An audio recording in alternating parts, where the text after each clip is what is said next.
The following content is provided under India's first open courseware program. Your support will help RJ Academy continue to offer high-quality educational resources for free.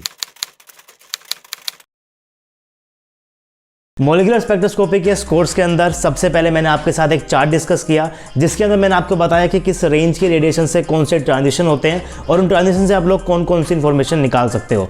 उसके बाद rotation spectra को हमने start किया था और rotation spectra के लिए bore frequency condition, selection rule और पॉपुलेशन रेशियो आप लोग पढ़ चुके हो, लेकिन ये तीनों कंडीशंस आप लोगों ने पढ़ी थी सिर्फ और सिर्फ रिजिड रोटर के लिए। आज इस क्लास में हम लोग पढ़ेंगे कि आखिर नॉन रिजिड रोटर के लिए आपका रोटेशन स्पेक्ट्रा कैसा होता है और कैसे आप लोग उससे इंफॉर्मेशन निकाल सकते हो। तो चलिए शुरू करते हैं आज के इस क्लास को।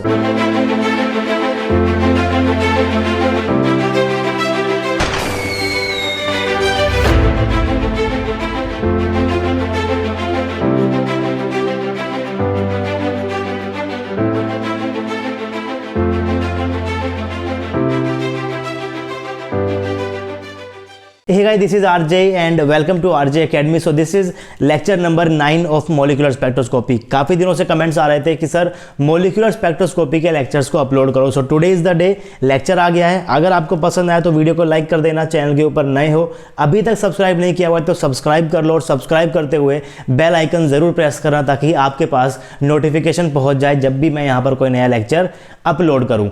अब बात करते हैं कि मॉलिक्यूलर स्पेक्ट्रोस्कोपी के लास्ट लेक्चर के अंदर हमने क्या पढ़ा था। लास्ट लेक्चर के अंदर हमने पढ़ा था population ratio for rotational spectroscopy. Rotational spectroscopy के लिए हम लोग पढ़ चुके हैं बोर फ्रीक्वेंसी कंडीशन को भी, सिलेक्शन रूल को भी और पॉपुलेशन रेशियो को भी। लेकिन इन चीज़ों को पढ़ते वक्त हमारा मॉलिक्यूल बिहेव कर रहा था एज ए रिजिड रोटर, लेकिन रियलिटी के अंदर कोई भी molecule as a rigid rotor behave नहीं करता। सारे के सारे मॉलिक्यूल कैसे होते हैं? नॉन रिजिड रोटर की तरह होते हैं। लेकिन पढ़ते वक्त हम कैसे पढ़ते हैं? पहले हम आइडियल सिचुएशन को पढ़ते हैं, कोई भी असम्पशन लेते हैं, उसके बेस के ऊपर आइडियल सिचुएशन को क्रिएट करते हैं और फिर हम उसको पढ़ते हैं। उसके बाद हम लोग क्या पढ़ते हैं? रियल सिस्टम को पढ़ते हैं। थर्मोडायनामिक्स के अंदर पहले क्लोज सिस्टम पढ़ते हो, उसके बाद क्या पढ़ते हो? ओपन सिस्टम पढ़ते हो। क्वांटम केमिस्ट्री में पहले क्या पढ़ते हो? बिल्कुल आइडियल मॉडल पढ़ते हो। उसके बाद क्या करते हो? उसके अंदर परटर्बेशन पढ़ते हो। तो इसी तरीके से आप लोग पढ़ते हो, पहले आइडियल सिस्टम को, उसके बाद रियल सिस्टम को। आइडियल गैस इक्वेशन को पहले पढ़ते हो, उसके बाद रियल गैस इक्वेशन को पढ़ते हो। तो आज इस क्लास में पढ़ने वाले हैं कि आखिर नॉन रिजिड रोटर की मॉलिक्यूल के लिए आपका रोटेशनल स्पेक्ट्रा कैसा दिखता है और उस रोटेशनल स्पेक्ट्रा से आप लोग मॉलिक्यूल के बारे में कैसे कैसे इंफॉर्मेशन निकाल सकते हो। तो हेडिंग मैंने आपके सामने यहाँ पर लिखी हुई है, नॉन रिजिड रोटर। तो सबसे पहले मैंने यहाँ पर लिखा हुआ है assumption of rigid bond is only approximation. मैंने आपको स्टार्टिंग के लेक्चर में बताया था कि आखिर रिजिड रोटर के अंदर और नॉन रिजिड रोटर के अंदर डिफरेंस क्या होता है। मान लीजिए आपके पास कोई भी मॉलिक्यूल है, सबसे छोटा मॉलिक्यूल लेकर चलता हूँ मैं यहाँ पर, ए भी मैंने यहाँ पर मॉलिक्यूल ले लिया। तो ए और बी के बीच में जो यहाँ पर बॉन्ड होगा, किसी भी दो एटम के बीच में बॉन्ड होगा तभी क्या बनाए? मॉलिक्यूल बनाए। तो रिजिड रोटर मॉडल एक ऐसा मॉडल होता है जिसके अंदर मैं इस बॉन्ड को क्या मानकर चलता हूँ? एकदम रिजिड मान के चलता हूँ। इसके अंदर बिल्कुल भी इलास्टिक नेचर नहीं है। तो अगर मैं यहाँ पर ए एटम को फिक्स कर देता हूँ, मान लीजिए आप लोग यहाँ पर क्या कर रहे हो, इस ए एटम को फिक्स कर रहे हो और इस बी को ए के अराउंड रोटेट करोगे, तो जैसे जैसे आप लोग स्पीड को इंक्रीज करोगे आपकी जो स्पीड है वो क्या होती रहेगी? इंक्रीज होती रहेगी। लेकिन ये जो डिस्टेंस है ए और बी के बीच का, ये डिस्टेंस आपका कभी भी चेंज नहीं होगा। आपका जो बी है, मान के चलो कि वो सिर्फ और सिर्फ एक एक्सिस के ऊपर ही क्या करता रहेगा? रोटेट करता रहेगा। लेकिन रियलिटी के अंदर बॉन्ड कैसा होता है? इलास्टिक नेचर का होता है। कुछ ना कुछ एक्सटेंड तक उसके अंदर इलास्टिक नेचर होता है। तो अगर आपके पास इलास्टिक नेचर होगा, मान लीजिए आपके पास कोई मॉलिक्यूल है, ए भी आपके पास क्या है? कोई मॉलिक्यूल है और ए और बी के बीच में क्या है? कोई ना कोई बॉन्ड है। अगर आप लोग ए को यहाँ पर फिक्स कर रहे हो और आप लोग बी को इसको रोटेट करोगे और आप लोग मानकर चल रहे हो कि जो बॉन्ड है इसके अंदर कुछ क्या है? इलास्टिक नेचर है। इसका मतलब ये कुछ स्प्रिंग की तरह बिहेव करेगा। अब स्प्रिंग को अगर आप लोग एक एंड से फिक्स कर दूसरे एंड पर किसी चीज को रखकर इसको ऐसे घुमाओगे, तो जैसे जैसे आप लोग स्पीड को इंक्रीज करोगे, इसका जो डिस्टेंस है सेंटर पॉइंट से वो क्या होता रहेगा? इंक्रीज होता रहेगा। जैसे जैसे स्पीड इंक्रीज होगी आपका जो बी एटम है वो कहाँ जाता रहेगा? दूर जाता रहेगा। तो बेसिक डिफरेंस यही होता है रिजिड रोटर के अंदर और नॉन रिजिड रोटर के अंदर। अब ये जो बी एटम जो यहाँ पर पीछे जा रहा है, ये किसकी वजह से जा रहा है? ये जा रहा है सेंट्रीफ्यूगल डिस्टॉर्शन की वजह से। यानी कि सेंट्रीफ्यूगल डिस्टॉर्शन का रोल आ जाएगा जब आप लोग कहाँ पर जाओगे?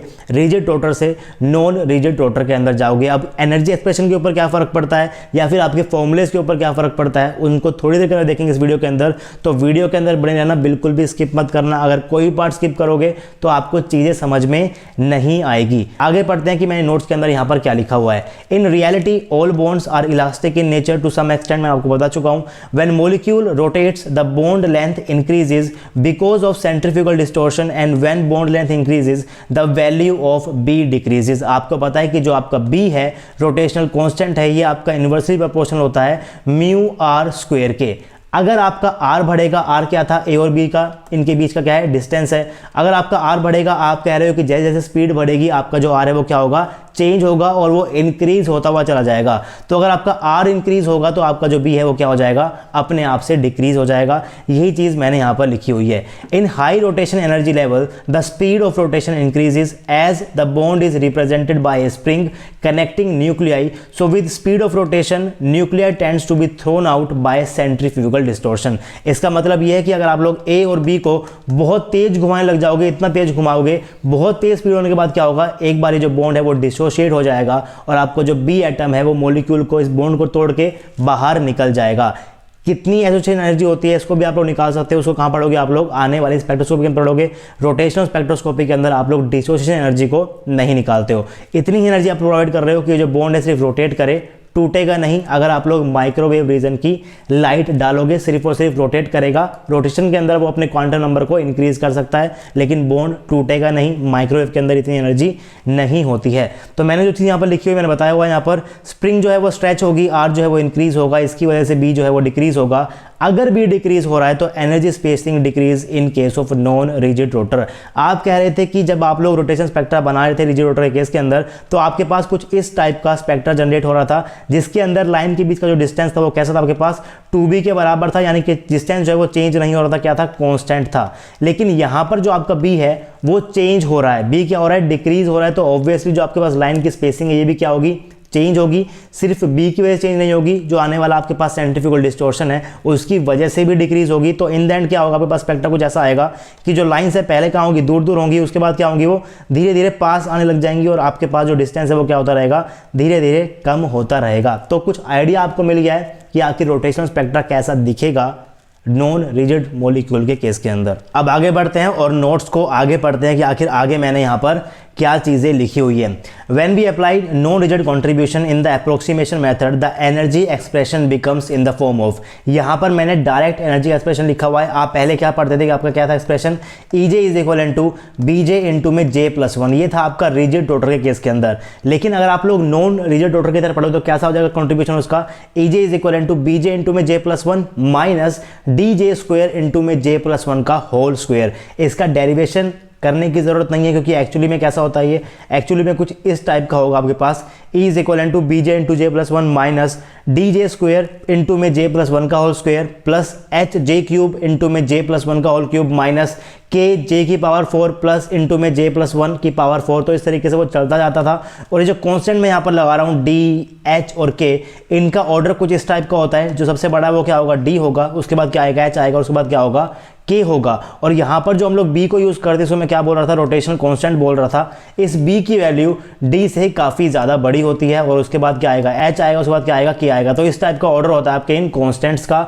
इस टाइम में वो क्या हो रही है, यहाँ पर डिक्रीज हो रही है. सबसे बड़ा B होता है, B D से बहुत बहुत बड़ा होता है. उसके बाद D जो है वो H से बड़ा होता है, फिर वो H जो है वो आपका K से बड़ा होता है. एक्चुअल में एक्सप्रेशन ऐसा था. आप कह रहे हो कि जो D जो है वो H K से बड़ा है, तो आप लोग इनको जो है वो इग्नोर ही कर देते हो, सिर्फ और सिर्फ इतना एक्सप्रेशन आप लोग यहाँ पर ले लेते हो. तो एनर्जी के अंदर एक्सप्रेशन के अंदर चेंज आया क्योंकि जो आपका सेंट्रीफ्यूगल डिस्टॉर्शन इस केस के अंदर हो रहा था. जो D को आप लोग यहाँ पर क्या बोलोगे, सेंट्रीफ्यूगल डिस्टॉर्शन कांस्टेंट भी बोलते हो. तो इसको आप लोग याद रखना कि इसको आप लोग क्या बोलते हो, सेंट्रीफ्यूगल डिस्टॉर्शन कांस्टेंट बोलते हो. मैंने यहाँ पर लिखा भी हुआ है where D is equal to centrifugal distortion. Mathematically D जो होता है वो क्या होता है, 4b क्यूब अपॉन में म्यू बार का स्क्वायर. म्यू बार क्या है, जो आपके पास यहाँ पर AB जो बॉन्ड है, अब इसके अंदर अगर स्प्रिंग का नेचर होगा तो ये क्या करेंगे, वाइब्रेट भी करेंगे. तो इसकी क्या होगी, एक वाइब्रेशनल फ्रीक्वेंसी होगी. वाइब्रेशन स्पेक्ट्रोस्कोपी को पढ़ते हुए पढ़ेंगे कि आखिर इस म्यू कैसे निकालते हैं, इस म्यू बार को कैसे निकालते हैं. अभी अगर फॉर्मूला देखना चाहते हो तो म्यू बार आपका होगा 1/2πc under root K by mu. K क्या होता है, वाई फोर्स कांस्टेंट होगा. म्यू आपके पास क्या है, रिड्यूस मास होगा. वाइब्रेशन स्पेक्ट्रोस्कोपी के केस के अंदर हम लोग इसको डिटेल के अंदर पढ़ने वाले हैं. और B तो आपको पता है क्या होता है, रोटेशनल कांस्टेंट होता है. वैल्यू इसके बराबर है उसकी H स्क्वायर अपॉन में 8π स्क्वायर I या फिर म्यू आर स्क्वायर बोल सकते हो. यहाँ पर मैंने C लगाया है, इसका मतलब मैं यहाँ पर इसको वेव नंबर की फॉर्म के अंदर लिख रहा हूँ। तो एनर्जी एक्सप्रेशन आपके पास है, तो वहाँ से आप लोग EJ+1 माइनस EJ को भी डिराइव कर सकते हो। मैंने यहाँ पर डायरेक्ट एक्सप्रेशन यहाँ पर लिखा हुआ है। उसके बाद अगर मैं कुछ ट्रांजिशन के लिए इसके अंदर वैल्यू पुट करके डिफरेंस को निकालूंगा, जैसे मैंने पहले निकाला था, आपके पास आ रहा था कि कंसेक्यूटिव का जो डिफरेंस था वो क्या था, आपके पास 2B था। आपने कैसे निकाला था, EJ+1 माइनस का EJ कर रहे थे, इसके फॉर्मूले को आपने यूज किया था। वहां पर आपने क्या निकाला था, E2 माइनस E1 निकाला था, फिर क्या निकाला था, E3 माइनस E2 निकाला था, फिर क्या निकाला था, E4 माइनस E3 निकाला था। और हर केस में वैल्यू किसके बराबर आ रही थी, 2B के बराबर आ रही थी। तो सेम चीज मैं यहाँ पर कर रहा हूँ कि मैं यहाँ पर सक्सेसिव एनर्जी लेवल्स के बीच में डिफरेंस अगर देखूंगा तो वो आपके पास किस टाइप का आएगा, J0 से आप लोग 1 पे जाओगे तो क्या आएगा आपके पास, E1 माइनस E0 आएगा, 2B माइनस का 4D। उसके बाद अगर आप लोग J=1 से 2 में जाओगे तो आपके पास क्या आएगा, 4B माइनस का 32D। उसके बाद आपके पास क्या आएगा, 6B माइनस 10D। तो पहले क्या है, 2B माइनस का सिर्फ और सिर्फ 4D। उसके बाद क्या है, 4B माइनस 32D। उसके बाद क्या आ जाएगा, 6B माइनस 108D। तो इस तरीके से आप लोग भी बोल सकते हो, मैथमेटिकली भी आप लोग बोल सकते हो कि जो आपका एनर्जी स्पेसिंग है वो क्या होने वाली है, डिक्रीज होने वाली है। B तो डिक्रीज होगा ही होगा, साथ में जो आपका फैक्टर है D का, यहाँ पर 4D है, उसके बाद क्या हो गया, वो 32D हो गया, उसके बाद क्या हो गया, 108D हो गया। ऐसे ही वो आगे और भी ज़्यादा इंक्रीज होता रहेगा। तो आप लोग बोल सकते हो कि जो एनर्जी लाइंस की जो स्पेसिंग होगी वो क्या होती रहेगी, डिक्रीज होती हुई रहेगी। अगर आप लोग ग्राफ देखना चाहते हो तो ग्राफ को देख सकते हो, कुछ इस टाइप का आपका रोटेशन स्पेक्ट्रा आएगा। इंटेंसिटी को यहाँ पर भूल जाओ, सिर्फ लाइंस कैसे आ रही है वो मैंने यहाँ पर बताया हुआ है। अगर मान लो J=0 आपके पास क्वांटम नंबर यहाँ है, आपका ट्रांजिशन हो रहा है J=0, J=1 से 0, तो उसकी लाइंस की स्पेसिंग कहाँ पर आएगी, यहाँ पर आएगी 2B माइनस का 4D। अगर आपको देखने में कोई दिक्कत हो रही है तो आप लोग नोट्स को डिस्क्रिप्शन बॉक्स में जाकर डाउनलोड कर सकते हो, वहाँ से आप लोग चीज़ों को अच्छे से समझ सकते हो। उसके बाद J=2 से 1 की जो स्पेस आपके पास लाइन आएगी वो कहाँ पर आएगी, 4B माइनस के 32D पे आएगी। उसके बाद लाइन कहाँ पर आएगी, 6B माइनस 10D के ऊपर आएगी। एनर्जी का जो एक्सप्रेशन है उसको यूज़ कर लो, वहाँ से आप लोग इन वैल्यूज़ को ईजिली निकाल सकते हो। उसके बाद जब स्पेसिंग देखोगे तो क्या आएगी आपके पास, 2B माइनस का 4D, फिर 2B माइनस का 28D, फिर 2B माइनस का 76B। तो स्पेसिंग देख लो, यहाँ पर आप लोग क्या होती जा रही है, डिक्रीज होती हुई जा रही है। लेकिन रियलिटी में जो आपका स्पेक्ट्रा होता है वो कुछ इस टाइप का नहीं दिखेगा। जो इसके अंदर इंटेंसिटी है ये भी आपकी डिपेंड करती है किस टाइप की इंटेंसिटी आएगी। जो सेंटर वाला पोर्शन होता है उसकी जो आपके पास पीक होगी वो ज़्यादा होगी, उसके बाद स्टार्टिंग में कम पीक होती है, बाद में भी कम पीक होती है। क्योंकि आपने कहा था कि रोटेशन स्पेक्ट्रा को पढ़ते हुए जो आपका सबसे लोवेस्ट जो आपका एनर्जी लेवल है उसकी पॉपुलेशन ज़्यादा नहीं होती, जो सबसे ऊपर है उसकी भी ज़्यादा नहीं होती, कहीं बीच के अंदर होता है। आपने Jmax निकालने का फॉर्मूला भी पढ़ा था, तो आपने कह रहे थे कि बीच के किसी एनर्जी लेवल के अंदर क्या होगी, पॉपुलेशन ज़्यादा होगी। तो अगर स्टेट के अंदर पॉपुलेशन ज़्यादा होगी तो वहाँ पर ट्रांजिशन होने के चांसेस भी ज़्यादा होंगे। तो अगर ट्रांजिशन ज़्यादा होंगे तो उसकी इंटेंसिटी भी ज़्यादा हो जाएगी। तो अगर आप देखना चाहते हो कि रियलिटी में आपका स्पेक्ट्रा कैसा होगा, तो रियलिटी में आपका जो स्पेक्ट्रा होता है वो कुछ इस टाइप का आपको देखने को मिलेगा। नॉन रिजिड का ये केस है, वाई से मैंने लिया हुआ है इंटेंसिटी और एक्स से मैंने क्या लिया हुआ है, जे यानी कि क्वांटम नंबर का ट्रांजिशन मैंने यहाँ पर लिया हुआ है। तो अगर आप लोग देखोगे 0 से 1 का आपका ट्रांजिशन हो रहा है तो वो आप मान लीजिए आपकी लाइन कहाँ पर आ रही है, कुछ यहाँ पर आपकी लाइन आ रही है। उसके बाद अगर नेक्स्ट एनर्जी लेवल्स के बीच में ट्रांजिशन होगा तो क्या होगा, आपके पास 1 से 2 में जाएगा तो लाइन आपके पास कुछ यहाँ पर आएगी। उसके बाद आप कह रहे थे कि अगर आगे भी ट्रांजिशन हुआ तो आपकी लाइन तो आगे आएगी, लेकिन जो उनके बीच का डिफरेंस है, ये जो डिफरेंस है ये डिक्रीज होता हुआ चला जाएगा। तो मैंने यहाँ पर दिखाया हुआ है कि जैसे जैसे आप लोग जे की वैल्यू को बढ़ाओगे, जैसे जैसे आप लोग जे की वैल्यू को बढ़ाओगे, उसी तरीके से जो आपकी डिफरेंस है, जो आपकी लाइन की स्पेसिंग है, ये आपकी डिक्रीज होती हुई जाएगी। जैसे जैसे जे की वैल्यू को बढ़ाओगे, ये जो आपके पास डिफरेंस आ रहा है यहाँ पे लाइन के बीच का जो डिफरेंस स्पेसिंग आ रही है, यह भी क्या होती रहती है, डिक्रीज होती रहती है। उसके बाद आपने कहा था कि जो आपके पास सबसे ग्राउंड स्टेट होती है रोटेशनल स्पेक्ट्रा के अंदर, रोटेशनल एनर्जी लेवल्स के अंदर जो आपके पास सबसे ज़्यादा ग्राउंड स्टेट होती है वो हाईएस्ट पॉपुलेटेड नहीं होती, जो आपकी ऊपर की होती है वो भी नहीं होती, यानी कि कहीं ना कहीं बीच में रही होगी। तो अगर बीच की क्वांटम नंबर्स के अंदर पॉपुलेशन ज़्यादा है तो ऑफ कोर्स वहीं पर ही ट्रांजिशन होने की पॉसिबिलिटी क्या होती है, ज़्यादा होती है। तो बीच का जो रीजन है वो ऐसे कुछ टाइप का ऐसे ऊपर होगा, उसके बाद वापस से वो नीचे आ जाएगा। तो कुछ ऐसा स्पेक्ट्रा आपको देखने को मिलता है और यहाँ से आप लोग इंटर न्यूक्लियर डिस्टेंस को आराम से निकाल सकते हो, क्योंकि आप लोग यहाँ से रोटेशनल कॉन्स्टेंट को निकाल सकते हो और रोटेशनल कॉन्स्टेंट के फॉर्मूले के अंदर आर आता है और आर आपका क्या है, इंटर न्यूक्लियर डिस्टेंस सेंस है। Intensity directly depends on the population in the particular energy state, ये भी मैं आपको अभी समझा चुका। तो अब कुछ क्वेश्चंस करते हैं जो आपके आए हुए हैं नॉन रिजिड रोटरी केस के अंदर से, रोटेशन स्पेक्ट्रोस्कोपी से। तो क्वेश्चन नंबर 1 मैंने यहाँ पर लिखा हुआ है, for HF molecule the rotational constant corresponding to J = 4 to J = 5 occurs at 204.62 centimeter inverse and J = 5 to J = 6 occurs at 244.93 centimeter inverse. The value of rate rotational constant and centrifugal distortion constant is equal to dash and dash. अब यहाँ पर लिखा नहीं हुआ कि जो molecule है वो कैसा है, नॉन रिजिड है, लेकिन उसने पूछ लिया आपसे सेंट्रीफ्यूगल डिस्टोर्शन क्या होता है, तो ऑफकोर्स आपको कैसे देना पड़ेगा कि आपको मॉलिक्यूल कैसा है, नॉन रिजिड है। तो ज़्यादा कुछ भी नहीं है, दो आपके पास यहाँ पर टेंशन की क्या दे रखी है, आपको एनर्जी डिफरेंस दे रखा है, और यहाँ पर ये मॉलिक्यूल आपके पास जो क्वांटम नंबर वो कैसे हैं, सक्सेसिव है। 4 और 5 क्या है, सक्सेसिव है। 5 और 6 क्या है, सक्सेसिव है। तो energy difference between consecutive energy level वाला फॉर्मूला लगा सकते हो 4 और 5 के लिए भी, और 5 और 6 के लिए भी इस इक्वेशन को लिख सकते हो। दो आपके पास इक्वेशन आ गई, दो वेरिएबल हैं, आराम से इनको सॉल्व कर सकते हो। तो सॉल्व करके देखो, जो भी आपका आंसर आता है उसे नीचे कमेंट बॉक्स के अंदर ज़रूर कमेंट करना, ताकि जो बच्चे नहीं निकाल पा रहे उनकी थोड़ी सी हेल्प हो जाए। उसके बाद देखते हैं नेक्स्ट क्वेश्चन। नेक्स्ट क्वेश्चन काफ़ी अच्छा है। क्वेश्चन क्या है, an alternative line is measured, rotational transition are found at 3.84 centimetre inverse, 12.34 centimetre inverse and 20.84 centimetre inverse.